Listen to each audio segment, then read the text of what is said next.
Amado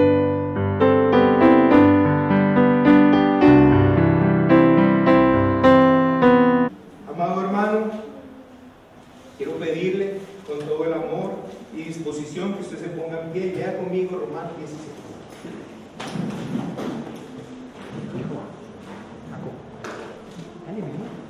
66 años. Y en Éxodo Levítico me pongo a memorar hasta 2 o más. Así que no nos alcanza la vida para estudiar la palabra.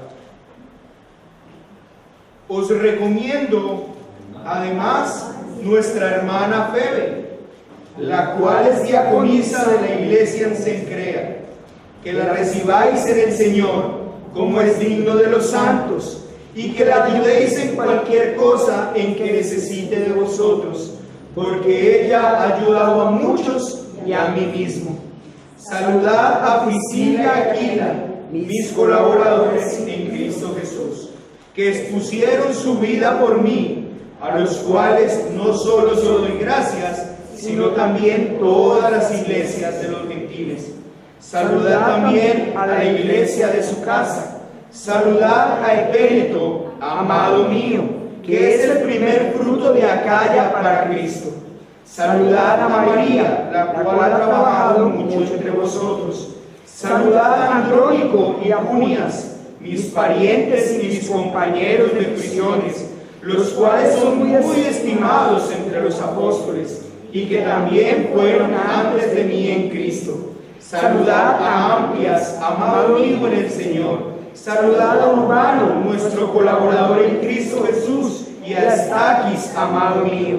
Saludad a Apeles, aprobado en Cristo. Saludad a los de la casa de Aristóbulo. Saludad a Herodión, mi pariente. Saludad a los de la casa de Narciso, los cuales están en el Señor. Saludad a Trifena y a Trifosa, las cuales trabajan en el Señor. Saludad a la amada Pérsida, la cual ha trabajado mucho en el Señor. Saludad a Rufo, escogido en el Señor, y a su madre y mía. Saludad a Síncrito, a Flegonte, a Hermas, a Patrobas, a Hermes y a los hermanos que están con ellos. Saludad a Filólogo, a Julia, a Nereo y a su hermana, a Olimpias y a todos los santos que están con ellos. Saludad los unos a los otros con ósculo santo. Os saludan todas las iglesias de Cristo.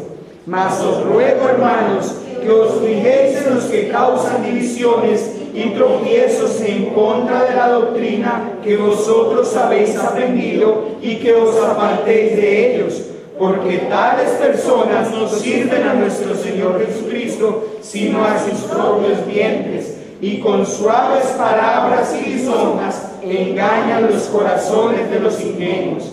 Porque vuestra obediencia ha venido a ser notoria a todos. Así que me gozo de vosotros, pero quiero que seáis sabios para el bien e ingenuos para el mal. Y el Dios de paz aplastará en breve a Satanás bajo vuestros pies. La gracia de nuestro Señor Jesucristo sea con vosotros. Os saludan Timoteo, mi colaborador, y Lucio, Jasón y Sosípater, mis parientes. Yo, Tercio, que escribí la epístola, os saludo en el Señor. Os saluda Gayo, hospedador mío y de toda la iglesia. Os saluda Erasto, tesorero de la ciudad, y el hermano Cuarto. La gracia de nuestro Señor Jesucristo sea con todos vosotros. Amén. Y al que puede confirmaros según el Evangelio y la predicación de Jesucristo, según la revelación del misterio que se ha mantenido oculto desde tiempos eternos, pero que ha sido manifestado ahora, y que por las escrituras de los profetas, según el mandamiento del Dios eterno, se ha dado a conocer a todas las gentes que obedezcan a la fe. Al único y sabio Dios sea gloria mediante Jesucristo para siempre. Amén. Amén. Amén. Padre, quiero orar con mis hermanos esta mañana. Queremos venir delante de ti a darte gracias por esta palabra que tú nos vas a comunicar en esta mañana. Aceptamos que esta palabra viene de ti. Si bien el expositor es un hombre imperfecto, lleno de debilidades, el cual necesita la asistencia de tu Espíritu Santo, la gracia del Señor Jesucristo para poder exponer con claridad esta verdad, tu palabra es perfecta, tu palabra es poderosa y tu palabra es tu palabra y digna de ser recibida, oída, honrada y obedecida por todas las personas que estamos en este lugar. Señor, ayúdame a que yo me limite a exponer tu palabra, pues tu palabra es la que tiene poder. Ayúdame, Señor, a estar gozoso en este momento mientras predico, pero ayúdame a tener temor reverente también delante de ti y delante de este pueblo el cual tú has comprado con sangre. Mi buen Señor, necesitamos mucho de ti en esta mañana para ser enseñados e instruidos. Señor, muchos de los que están acá, quiero orar sinceramente de corazón, porque batallan con el sueño, porque se duermen en medio de la predicación. Y yo quiero pedirte que hoy les fortalezcas. Yo quiero pedirte que tú hoy les hagas consciente que lo que van a escuchar hoy puede salvarles la vida. Así que ellos puedan tener todo el gozo, la pasión, el deseo y el anhelo de escuchar tu palabra, y que sea esto tan poderoso en sus vidas, que esto derribe todo sueño, que esto derribe todo somnolencia y todo lo que Satanás quiere traer a este pueblo para distraernos. Oh Señor, cuánto necesitamos de tu gracia en esta mañana. Cuánto necesitamos que nos revistas del Señor Jesucristo para poder ser humilde tanto en la transmisión de tu palabra como en la recepción de ella. Nos postramos y nos presentamos ante ti en Cristo Jesús. Amén. Pueden tomar asiento, amados.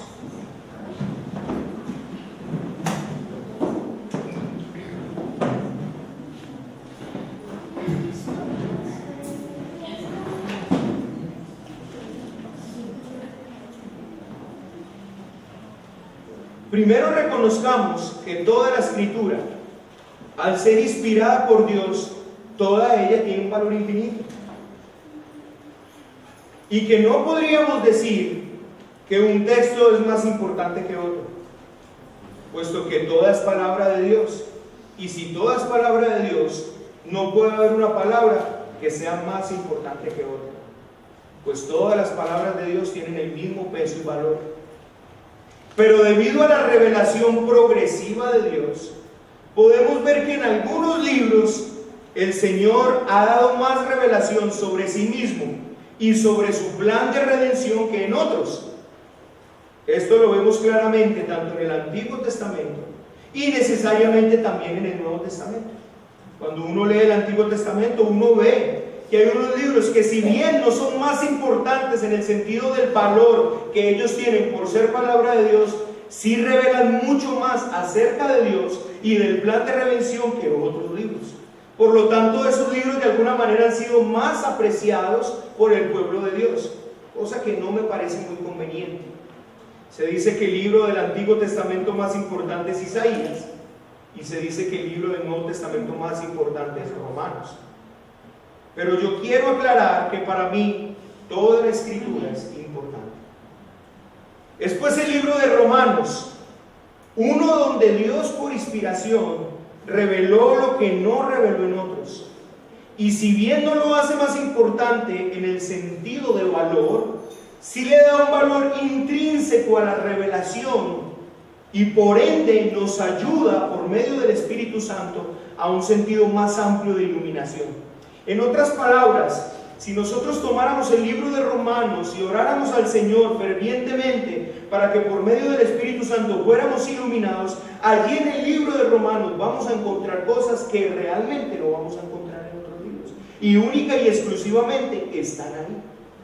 Por eso es que en la historia se dice que la mayoría de los grandes hombres de Dios fueron y tuvieron un encuentro con Jesucristo a través del libro de Romanos. En otras palabras, hay tanta teología en este escrito que, al ser cuidadosos en el estudio y pedir la ayuda del Espíritu Santo, por medio de él podríamos llegar a una gran iluminación con respecto al hombre, al evangelio y a la gloria de Dios. Quiero que recordemos hoy un poco de lo que hemos visto durante todo este año, o casi un año. Pablo, después de un saludo y de unas explicaciones personales en Romanos capítulo 1, hace una exposición doctrinal, solo doctrina, desde el capítulo 1, versículo 16, hasta el capítulo 11, versículo 36. La doctrina de la justificación por la fe. ¿Y qué vimos de la justificación por la fe?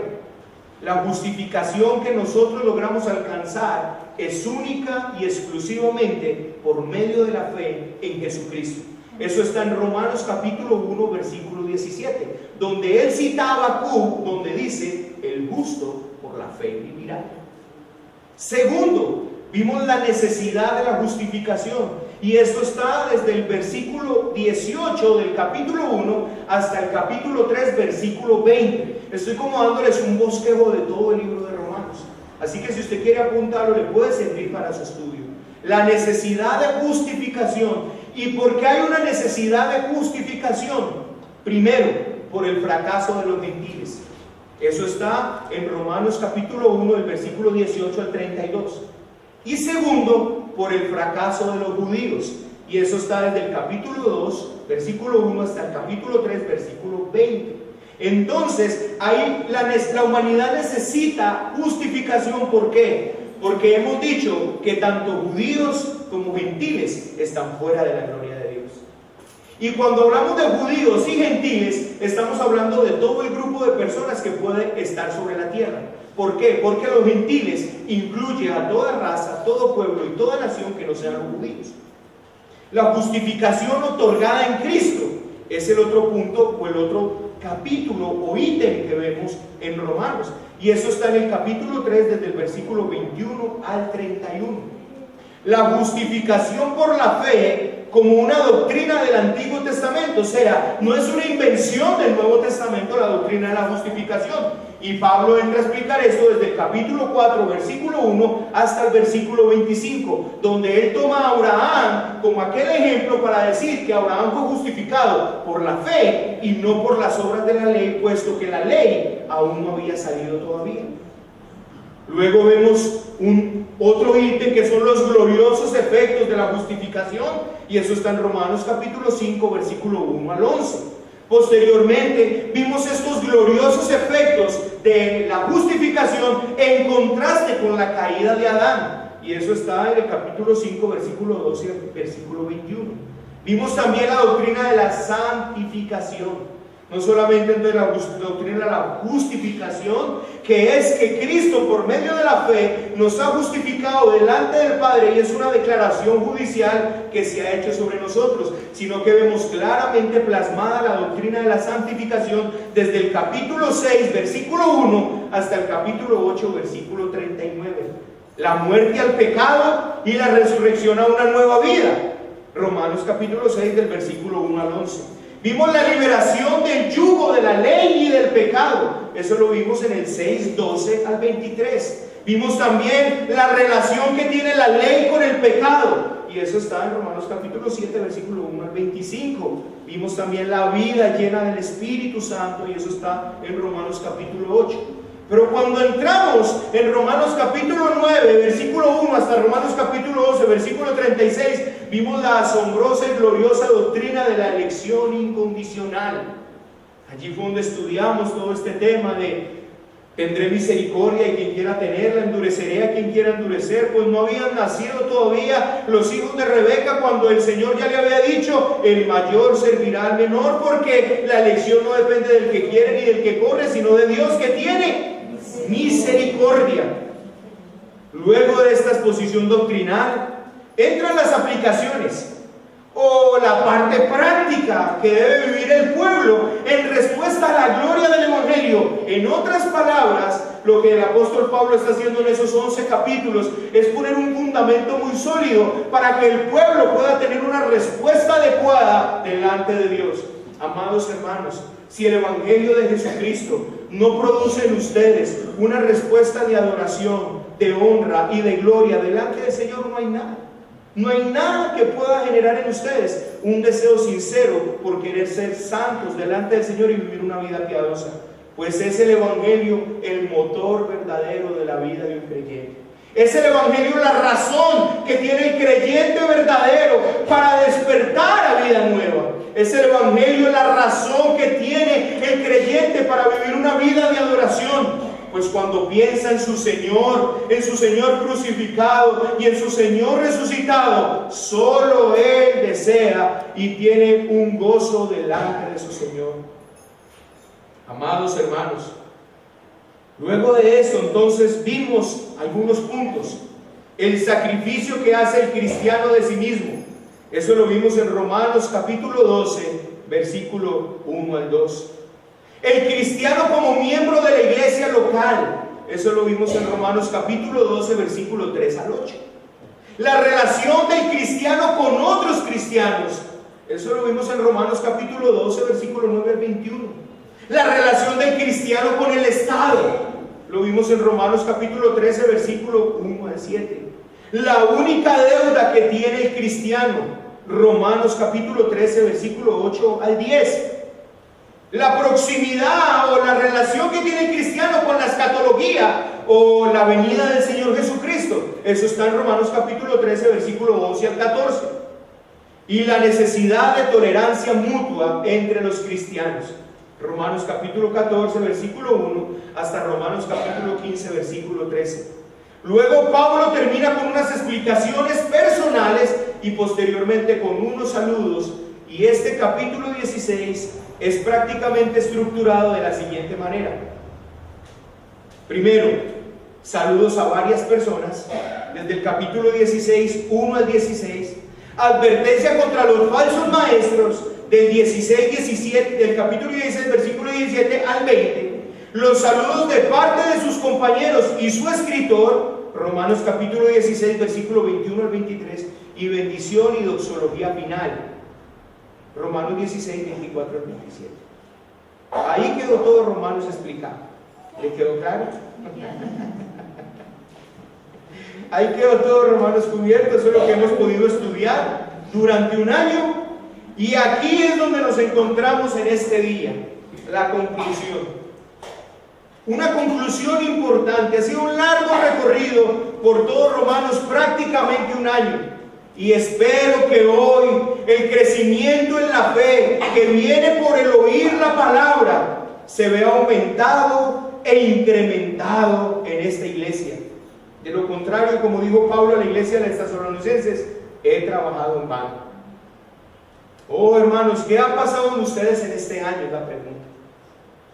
Un año de ver doctrina pura, un año de ser confrontados con el Evangelio, un año de ser llevados a obedecer no solamente un mandamiento por religiosidad, sino debido al gran indicativo del Evangelio, cómo respondemos a esos grandes mandamientos que están en la palabra de Dios. ¿Qué ha pasado en este año?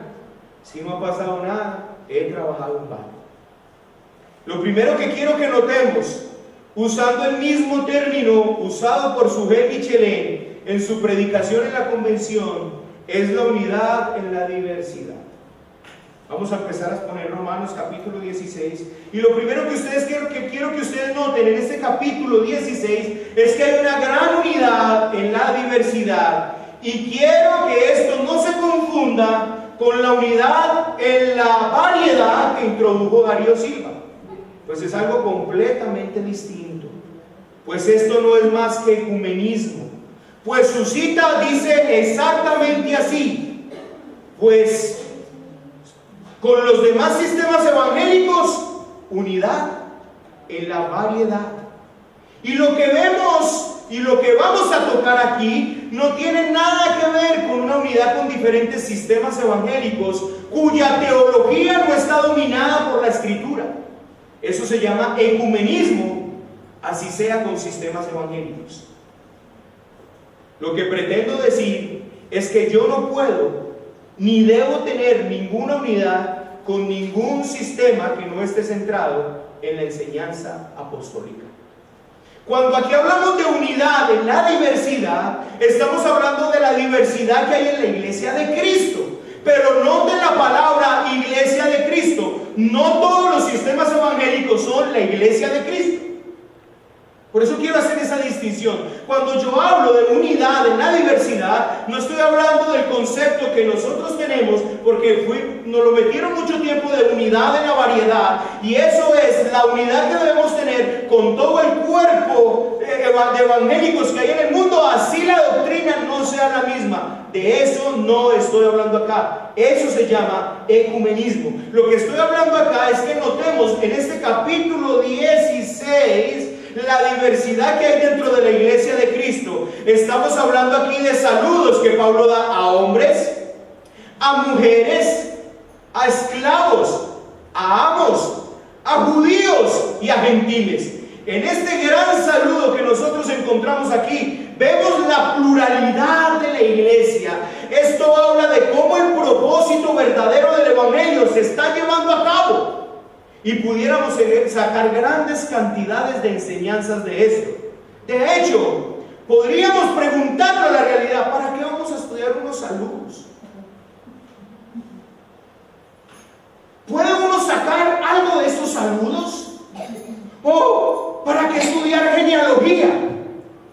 Qué pereza leer el libro de Números y empezar y tal, engendró a tal, y engendró a tal, y engendró a tal, y engendró a tal. ¿Qué vamos a aprender de eso? Oh, hermanos, escuchen esto. Toda la escritura es inspirada por Dios. Por lo tanto, toda la escritura es útil para enseñar, para corregir, para instruir, para que el siervo de Dios esté enteramente preparado para toda buena obra. Eso incluye los saludos y las genealogías. Un día les voy a traer un estudio de una genealogía y les voy a mostrar cómo hay tanta verdad escondida detrás de estas genealogías. Así que de estos saludos hay mucho que aprender. Primero, ¿qué aprendemos de estos saludos? Cómo el reino de Dios se está expandiendo sin importar raza, pueblo, condición social, género. Pues precisamente lo que vino a hacer Cristo es derribar las paredes intermedias de separación. ¡Qué glorioso que es eso! Esto es lo que dice Efesios. Llamó a los que estaban lejos y a los que estaban cerca, porque por medio de Cristo los unos y los otros tienen acceso al trono de gloria o al trono de gracia. Estos saludos nos muestran la realidad del evangelio verdadero, nos muestra cómo la palabra de Dios se está cumpliendo y cómo en una iglesia, en este caso la de Roma, había una gran diversidad de personas, todas viviendo en hermandad y unidad, porque eso es un milagro de Dios por medio del evangelio. Es tremendo. Usted, hermano, si usted estudiara algunas personas, yo no tengo el tiempo, la verdad, para empezar a mostrarles históricamente cada una de estas personas quién era. De algunas de ellas no se tienen razón, pero de otras sí está fundamentado en la misma escritura quiénes eran. Y qué tremendo, hermanos, es ver por lo menos en estos saludos que aquí mismo está el hijo de Simón de Cirene. Usted recuerda quién es Simón de Cirene, ¿cierto? Aquí está, y aquí Pablo le manda un saludo a Simón de Cirene. Dios decidió por medio de su gracia salvar esa familia. Y lo podemos ver acá, y podemos ver a un hombre muy acomodado, el hijo de Simón de Cirene. Pero vemos también a esclavos. Aquí Pablo nombra esclavos. Aquí Pablo nombra mujeres, aquí Pablo nombra hombres, aquí Pablo nombra personas de muy baja condición social, económicamente, pero nombra también personas de una alta condición social económicamente. Y todas les manda el mismo saludo, no hay un saludo más especial para unos que para otros. Todos están ahí porque todos por medio del evangelio han llegado a ser parte de la iglesia de Cristo. Y por lo tanto la iglesia del Señor Jesucristo es una iglesia que sin importar lo que nosotros somos, raza, pueblo, nación, cultura, nada, todos somos iguales delante del Señor, y eso es un milagro glorioso. De hecho, hermanos, si yo me fuera, por ejemplo, a pastorear a otro lugar y quisiera mandar una carta aquí, les saludaría a todos ustedes. Saludad a tal, saludad a tal.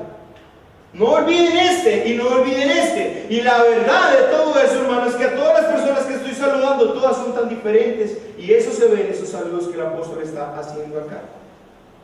Quiero que miremos un texto. Primera de Timoteo. Deje una seña allí. Y vamos a Primera de Timoteo, capítulo 2.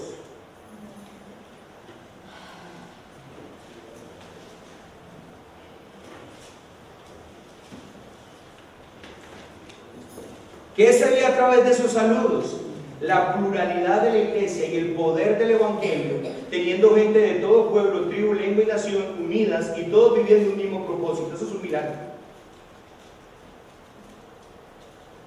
Exhorto ante todo, dice Pablo a Timoteo, exhorto ante todo a que se hagan, número 1, rogativas, 2, oraciones, 3, peticiones y 4, acciones de gracias por todos los hombres, por los reyes y por todos los que están en eminencia, para que vivamos quieta y reposadamente en toda piedad y honestidad, porque esto es bueno y agradable delante de Dios nuestro Salvador, el cual quiere que todos los hombres sean salvos y vengan al conocimiento de la verdad, porque hay un solo Dios y un solo mediador entre Dios y los hombres, Jesucristo hombre, el cual se dio a sí mismo en rescate por todos, de lo cual se dio testimonio a su debido tiempo. Para esto yo fui constituido predicador y apóstol, digo verdad en Cristo, no miento, y maestro de los gentiles en fe y verdad. Esto es precisamente lo que este pasaje está expresando. Escúcheme, hermanos.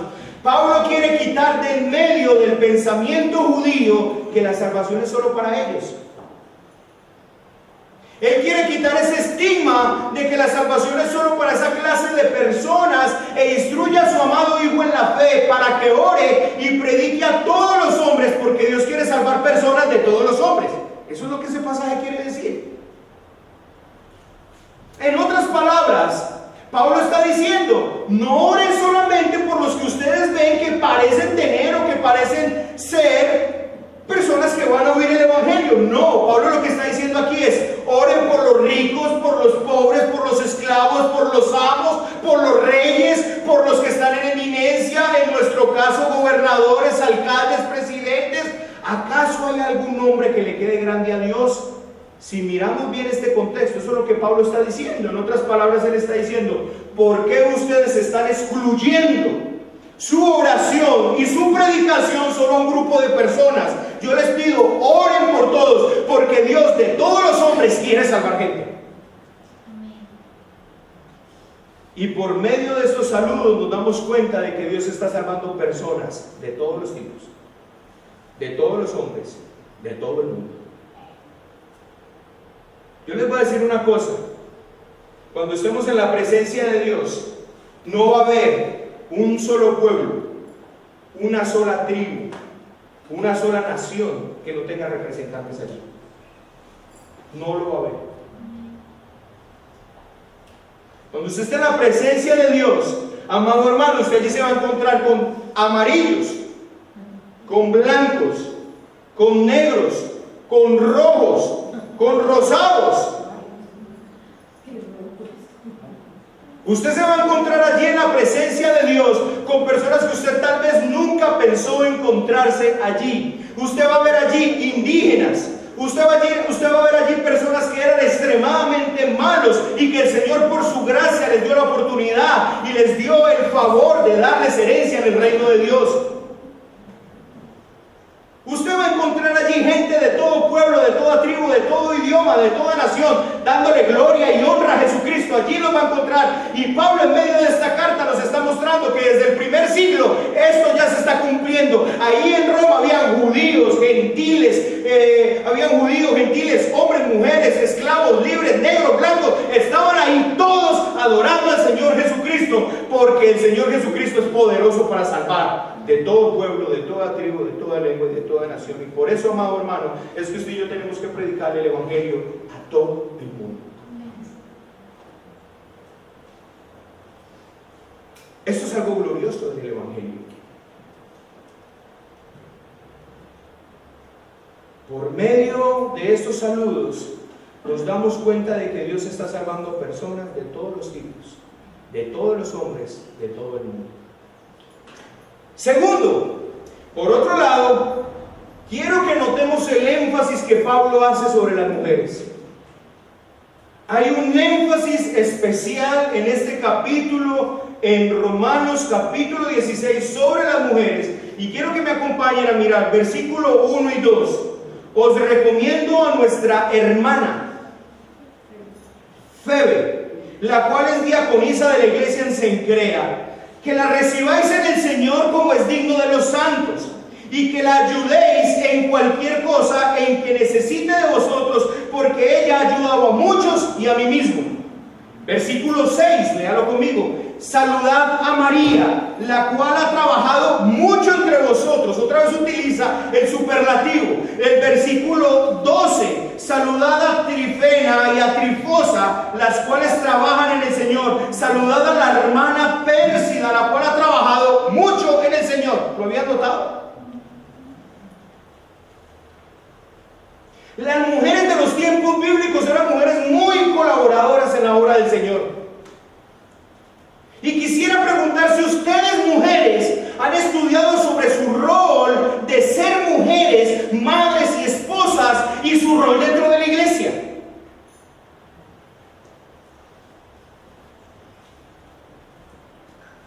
Creo que de alguna manera el hecho de que se ha hecho un énfasis en que la mujer no predica en la iglesia o que tiene un puesto de autoridad en la iglesia ha llevado a las mujeres a estar relajadas en los asuntos eclesiales.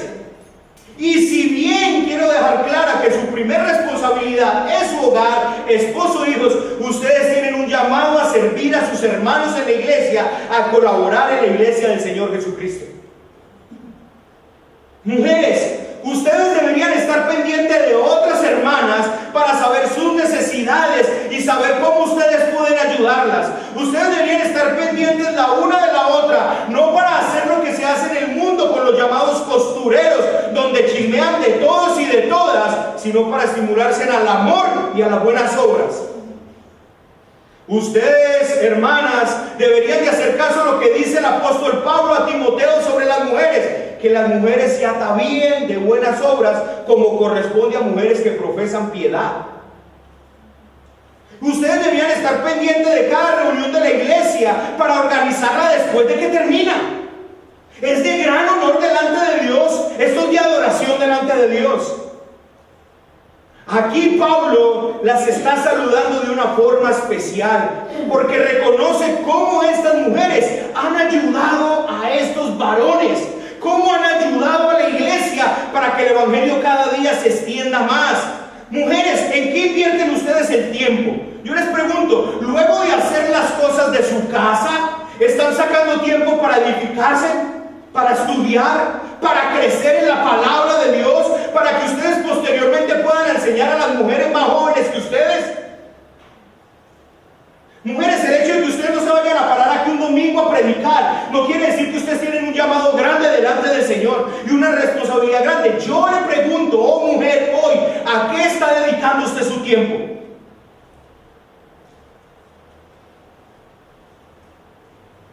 ¿Están pensando en el reino?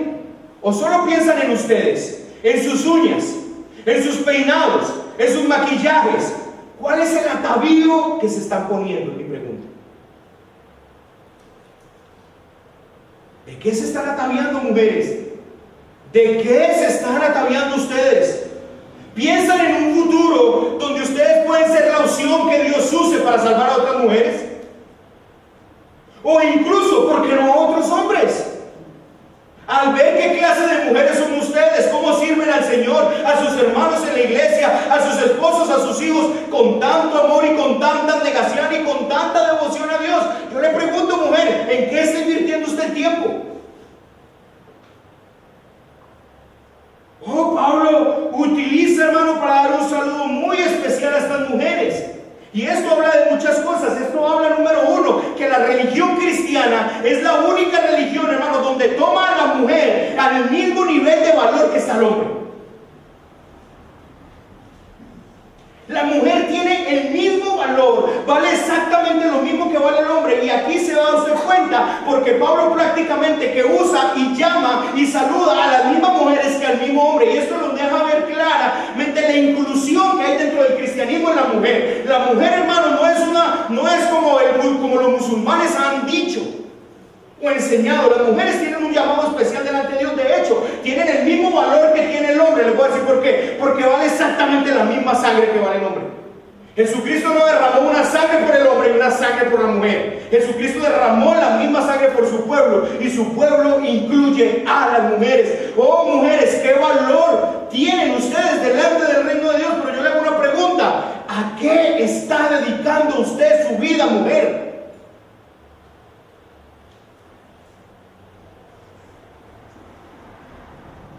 Pablo la saluda. La hermana Febe la llama diaconisa, y quisiera hacer una aclaración. No diaconisa en el sentido estricto de la palabra diácono, sino diaconisa en el sentido de lo que la palabra diácono significa etimológicamente. El problema que a veces tenemos en la escritura es que no hay una traducción de la palabra, sino una transliteración. O sea, lo que Casiodoro de Reina, o por eso están los pastores para explicar, pero lo que Casiodoro de Reina debió haber escrito aquí es: os recomiendo a nuestra hermana Febe, la cual es una servidora tremenda en la iglesia de Cencrea. Porque eso es lo que quiere decir diaconisa, una servidora. Pero deja la palabra diácono porque es una transliteración del griego. La palabra griega para servidor es diáconos. Entonces él puso la palabra griega y la transliteró al español como diaconisa. Pero esto no quiere decir, hermanos, y que esto está dando permiso para que las mujeres tengan una función de autoridad sobre la iglesia. Pero el hecho de que la mujer no tenga una autoridad sobre la iglesia, en el sentido de la mujer gobernar sobre el hombre, regir sobre el hombre, eso no quiere decir que la mujer no tenga un llamado a trabajar en la iglesia de Cristo. Oh, mujeres, ¿cuánto necesitamos a mujeres siendo instruidas, enseñadas, que dejen de ser chismosas y que se dediquen a estudiar la palabra del Señor, a crecer en la palabra del Señor? ¿Sabe para qué? Para que ustedes puedan instruir a tantas mujeres que hoy están necesitadas de mujeres piadosas que les enseñen la palabra. ¿No vemos hoy el feminismo tan horrible que se ha levantado? ¿Quién le va a enseñar a esas mujeres?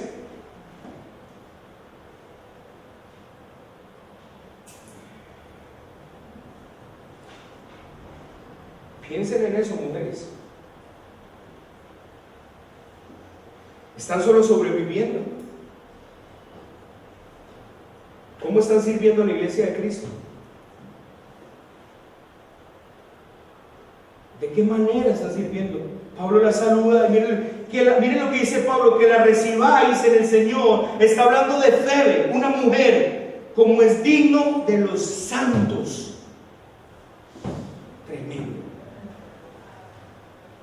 Recíbala como es digno de recibir a cualquier santo. Y mire, ayúdela en cualquier cosa que ella necesite. Al parecer, la hermana fue la que llevó la carta a Roma.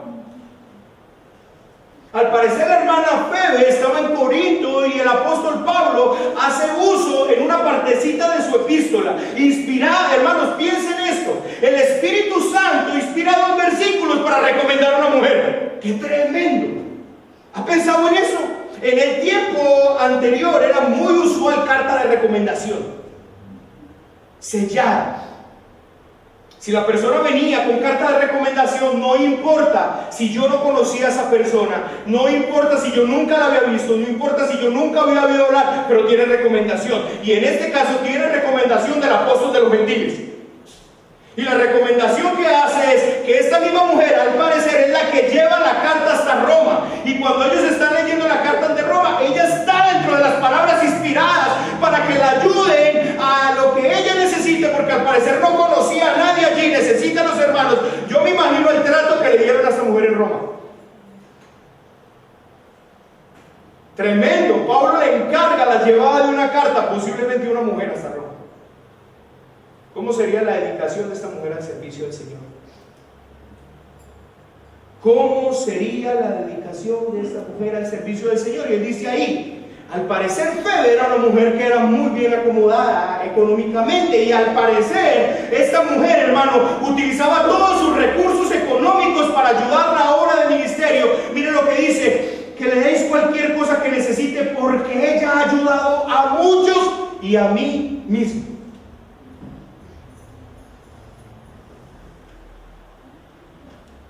Las mujeres deberían ser un instrumento en las manos de Dios valiosísimo para enseñarle a sus esposos a ser generosos. Las mujeres deberían decir: ¿cómo estamos ofrendando nosotros?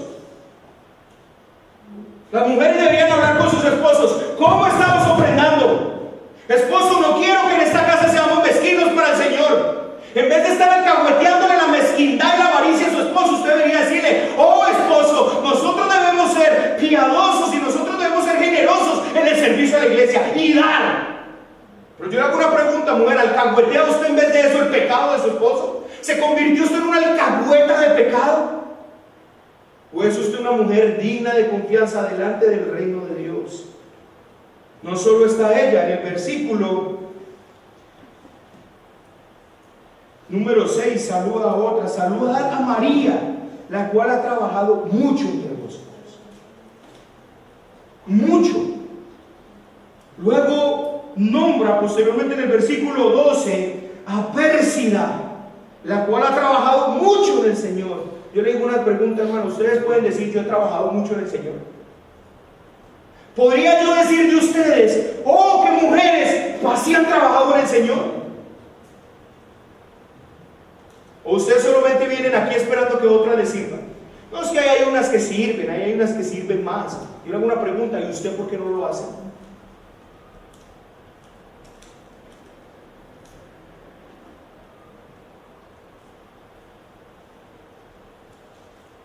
No se aprende mucho de estos saludos. Aquí vemos que había mujeres piadosas, cuyo adorno eran las buenas obras, no los vestidos, no los peinados, no las joyas. Oh, mujeres vanidosas, les exhorto para que mediten en estos saludos y puedan ser convencidas por el poder del Espíritu Santo a través de la palabra de Dios, de que ustedes deben dejar tanta vanidad y entregarse a una vida de adoración a Dios, a una vida de servicio en sus casas y a sus hermanos. Les exhorto: dejad tanta vanidad, mujeres.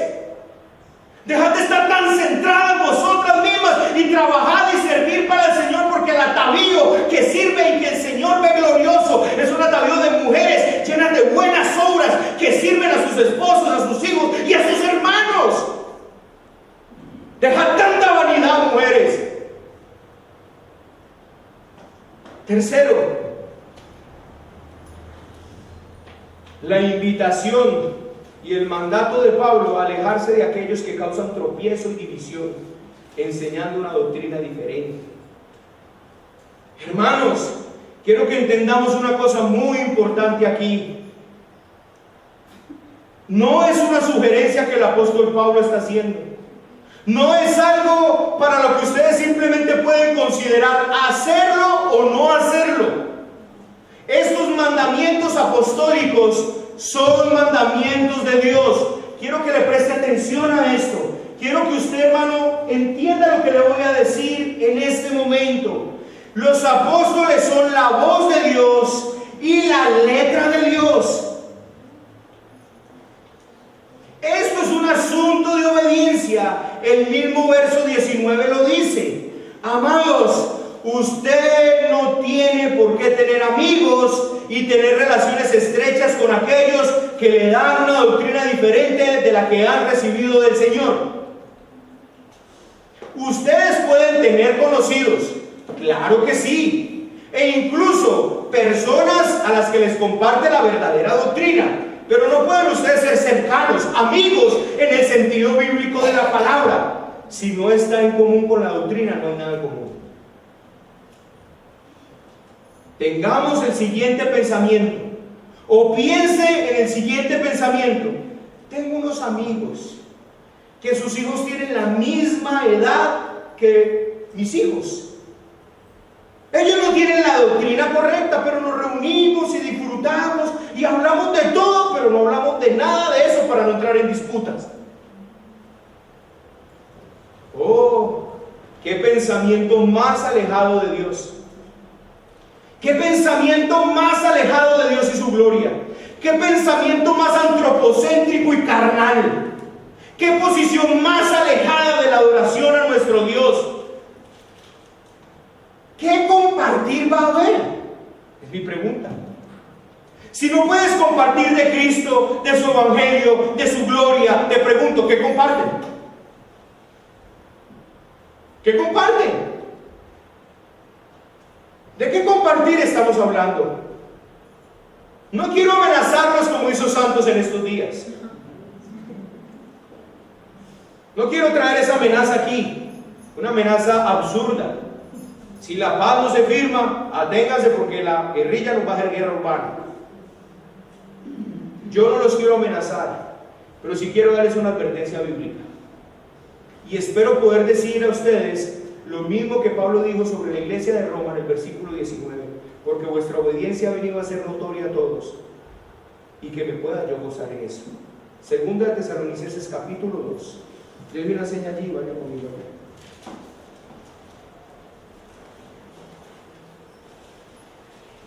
Segunda de Tesalonicenses capítulo 2, versículo 8.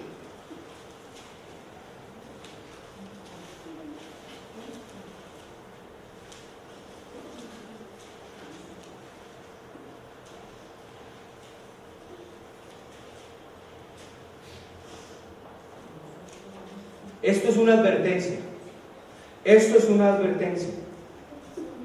Y entonces se manifestará aquel inicuo, a quien el Señor matará con el espíritu de su boca y destruirá con el resplandor de su venida. Inicuo cuyo advenimiento es por obra de Satanás, con gran poder, señales y prodigios mentirosos, y con todo engaño de iniquidad para los que se pierden, por cuanto no recibieron el amor de la verdad para ser salvos. Por esto Dios les envía un poder engañoso para que crean en la mentira, a fin de que sean condenados todos los que no creyeron a la verdad, sino que se complacieron en la injusticia. Estamos en tiempos peligrosos. Escúchame lo que le voy a decir. Estamos en tiempos peligrosos donde la mentira está muy bien disfrazada y donde la mentira parece verdad. Estamos en tiempos donde Satanás está vestido como ángel de luz. Piensa en esta frase que leí de una iglesia famosa en Armenia, y aclaro que no es Casa Roca. No te arriesgues a vivir un día sin oración. ¿Qué tiene esa frase de malo, Roosevelt? Por favor, esto es una verdad. Nosotros debemos orar todos los días. Pero yo te digo que esta frase no está lejos de ser brujería y hechicería. Y es de una iglesia que tiene bastantes miembros siguiéndola. Y tú la lees. Y de hecho, personas la comparten y la republican. Y dice sencillamente: no te arriesgues a vivir un día sin oración. ¿Pero qué de malo en esa frase? Eso es verdad bíblica. Oh, hermanos, qué falta de discernimiento. Así que tengo una advertencia hoy. Ten cuidado. Estudia las Escrituras, dedícate a la oración para que te ilumine y te permita conocer la sana doctrina. En eso deberíamos centrar la mayor parte de nuestra oración. Aparte de interceder por los hermanos, usted debería apartarse en oración para que usted comprenda la doctrina de Cristo.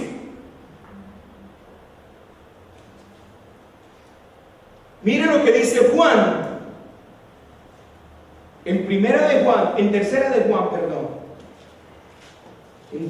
Juan. Y lea conmigo el verso 14 de tercera de Juan.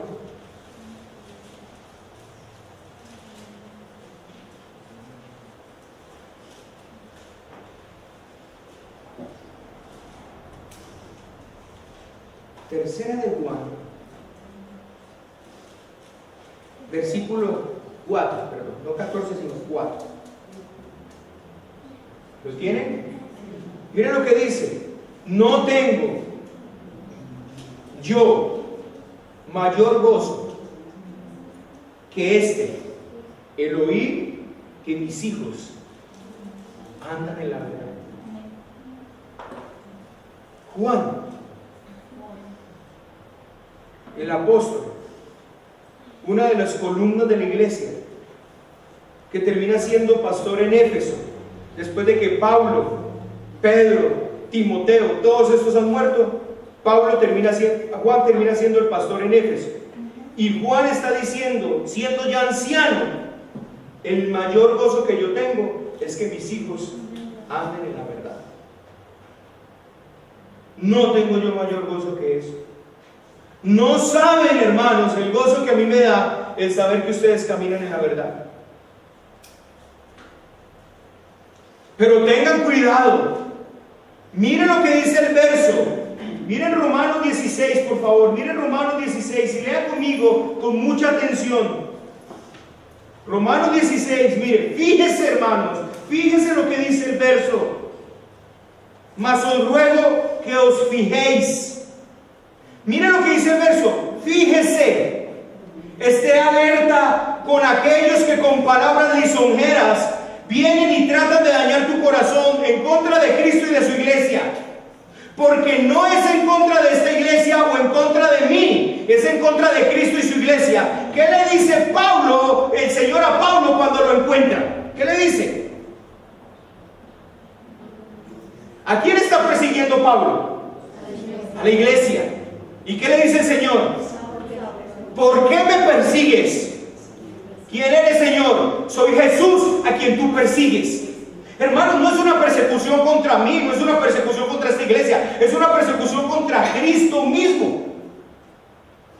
Palabras lisonjeras. Eso es lo que Pablo está diciendo aquí. Miren lo que dice. Porque tales personas nos sirven a nuestro Señor a sus propios vientres y con suaves palabras y lisonjas. Palabras como esas, palabras como esta. Personas que van y te preguntan cosas así como esta. Ve, ¿tú sí crees que las cosas en la iglesia se están manejando bien? Tú estás aquí contento, tranquilo, tú no tienes ningún problema, tú estás aprendiendo del Señor, tú estás, y de pronto una palabra con suaves. Hola, hermana, ¿cómo estás? Qué bueno, bueno. Ve, ¿tú cómo has visto las cosas en la iglesia?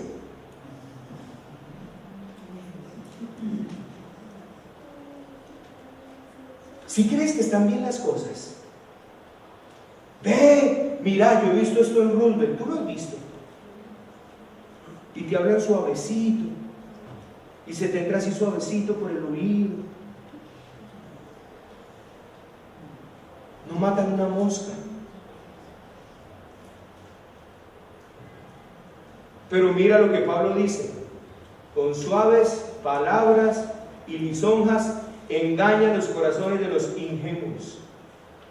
¿De los quiénes? Ingenuos. Hermano, te invito hoy a que no seas ingenuo.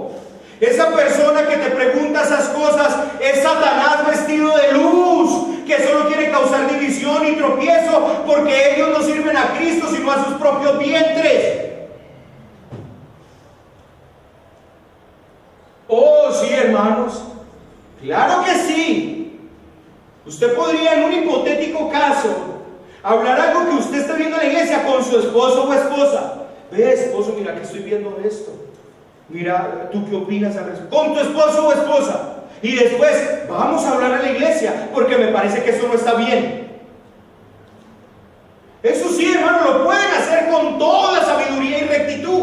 Lo que no está bien es que ustedes, los esposos, digan: ve, esto no está bien, esto no está bien. Entonces, vamos a ver, una pelea. Mira que yo he visto esto, ¿usted qué opina al respecto? Tratando de crear cizaña, lisonja, división. Como dice Pablo en el verso 20, quiero verlos expertos en el bien y ni siquiera principiantes en el mal. Eso es lo que eso quiere decir. Miren lo que dice en el versículo número 20. Al final del versículo número 19, perdón. Quiero que seáis sabios para el bien e ingenuos para el mal. ¿Sabe qué significa eso? En otras palabras, para que usted lo entienda. Quiero que ustedes sean expertos haciendo el bien, pero ni siquiera quiero que ustedes sean unos principiantes en el mal.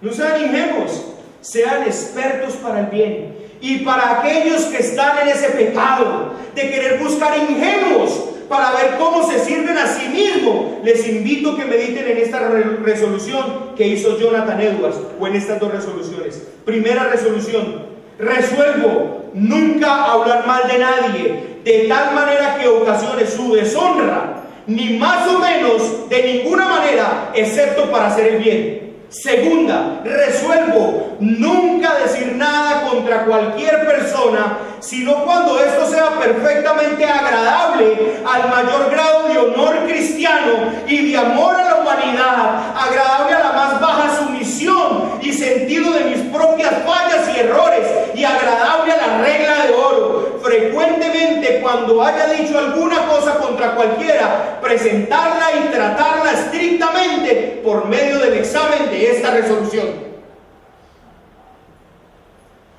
Jonathan Edwards, en sus 70 resoluciones, 2 fueron para esto. Les invito hoy en Cristo al arrepentimiento, porque los tropiezos son inevitables, pero hay de que los ocasiona. Hermano, deje a su hermano en paz. Trabaje y procure por el bienestar de su hermano.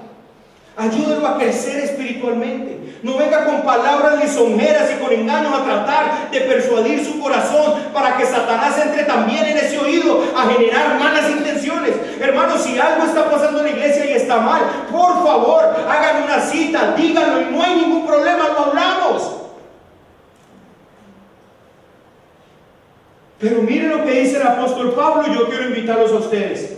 Mas os ruego, hermanos, que os fijéis en los que causan divisiones y tropiezos en contra de la doctrina que vosotros habéis aprendido, y que os apartéis.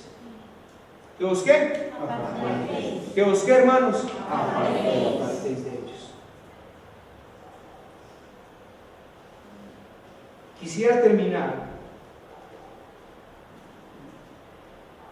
con lo que hay que terminar, con lo que Pablo termina. ¿Qué otra cosa podemos hacer nosotros sino cantar al Señor? ¿Cómo termina él? En una doxología. ¿Qué es una doxología? Una adoración final. ¿Y qué termina diciendo él?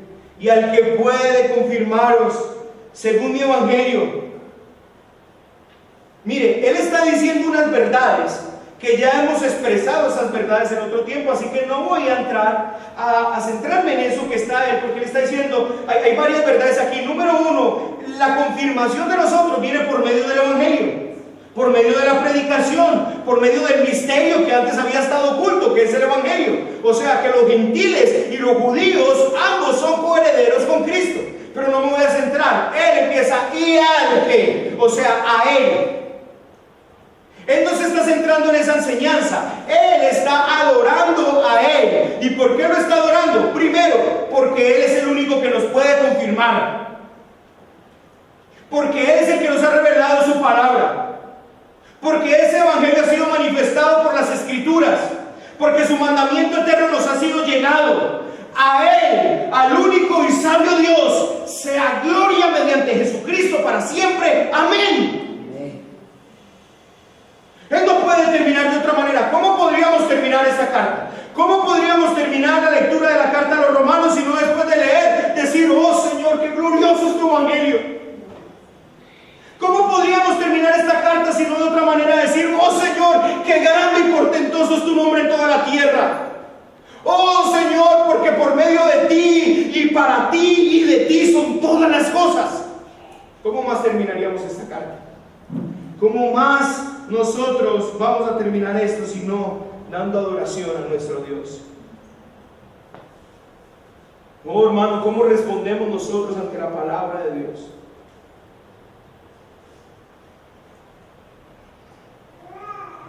Decía, si no estoy mal, Leonard Ravenhill.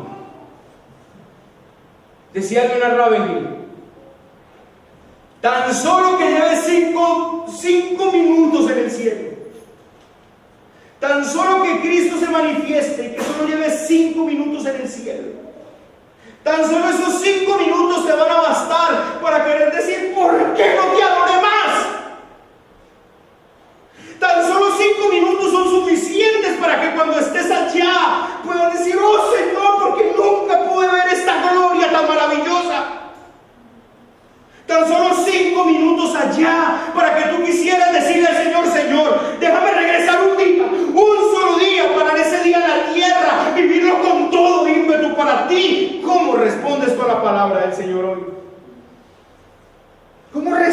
ayudes.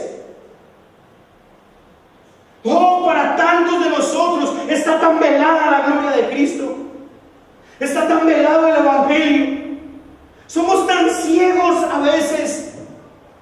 No vemos más allá de nuestra nariz la gloria que es el Evangelio, lo maravilloso que es esto. El Dios encarnado, el Dios hecho carne, habitando en este mundo, tabernaculizándose aquí para vivir en medio de nosotros, para llevarnos a hacer alabanza para Él. Oh, hermanos, qué glorioso es el Evangelio.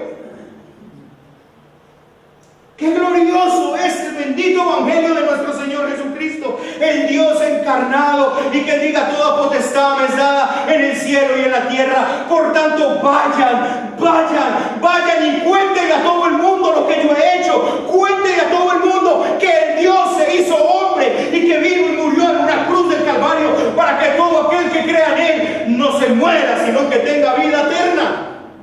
Qué glorioso es el Evangelio. Qué glorioso es el Evangelio, pero cuán lejos está de que nosotros podamos comprender ese glorioso Evangelio. ¿Cuál es tu respuesta a la palabra?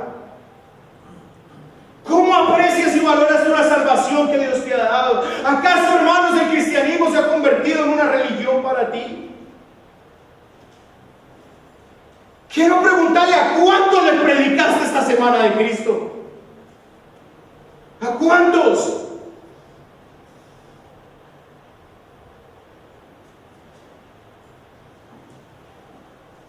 Al único y sabio Dios sea gloria mediante Jesucristo para siempre.